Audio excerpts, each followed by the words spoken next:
छठ पूजा में बुरे सेक्सुअल विचार आने से कुछ नुकसान हो जाता है या अपशकुन होता है, आज की इस वीडियो में जान लेते हैं।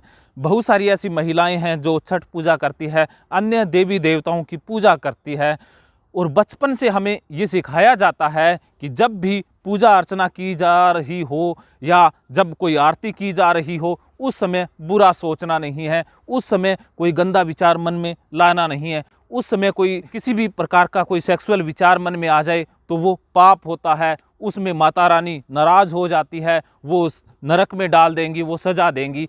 ऐसी बातें अचेतन मन में पड़ी होती हैं और जो महिलाएं पूजा करती हैं वो पहले से ही इस बात को जानती हैं कि पूजा के समय अगर बुरा विचार आ गया तो बुरा हो जाएगा।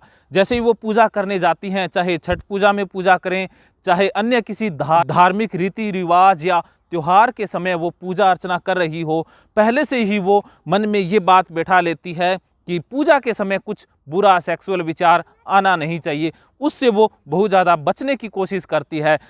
और ख़ास बात ये है, मन का मनोविज्ञान ये कहता है कि जिस चीज़ के प्रति हम ज़बरदस्ती बचना चाहते हैं वो चीज़ बार बार मन में आती है। जैसे आप एक बच्चे को कहो कि अंधेरे कमरे में नहीं जाना है, तो बच्चा क्या करेगा? अंधेरे कमरे में तो पक्का जाएगा। तो जो बच्चा होता है छोटा, वो हमारे मन के जैसा ही होता है, चंचल होता है। मन को भी जिस चीज़ के लिए आप ज़बरदस्ती रोकोगे वही मन पक्का करेगा। मन को आपने रोक दिया कि पूजा के समय बुरे सेक्सुअल विचार आने नहीं चाहिए, तो मन क्या करेगा? पूजा या आरती के समय ही सेक्सुअल विचार पैदा करेगा, क्योंकि जिस चीज़ के लिए मन को मना किया जाता है वही वो पैदा कर दिया जाता है। ये मन का मनोविज्ञान है।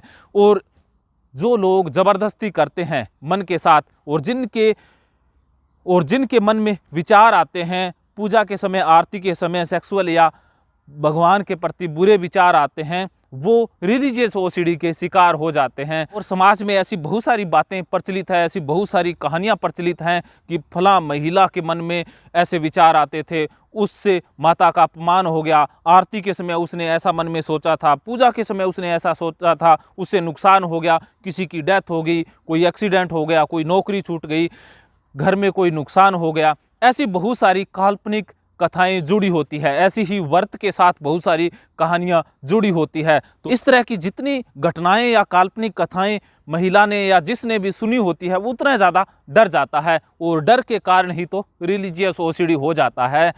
तो रिलीजियस ओसीडी का इलाज हो सकता है। पूजा के समय बुरे विचार आना, आरती के समय बुरे विचार आना रिलीजियस ओसीडी नामक बीमारी का संकेत है। ये रिलीजियस ओसीडी का ही तो लक्षण है।